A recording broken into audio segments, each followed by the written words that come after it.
నన్ను నా కుటుంబాన్ని కాంగ్రెస్ తప్పకుండా వడ్డీ సమేతంగా చెల్లిస్తాం. సమయం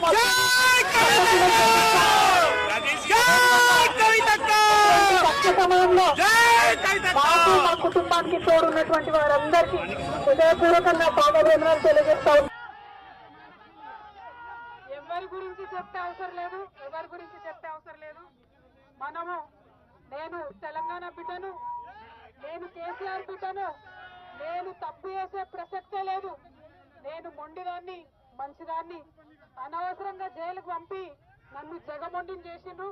ఇంకా ప్రజాక్షేత్రంలో గట్టిగా పనిచేస్తాం, కమిట్మెంట్ తో పనిచేస్తాం, అందరితో కూడా నిలబడి ఉంటామని తెలియజేస్తున్నాం.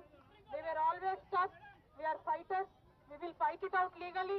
We will fight it out politically. We were always tough.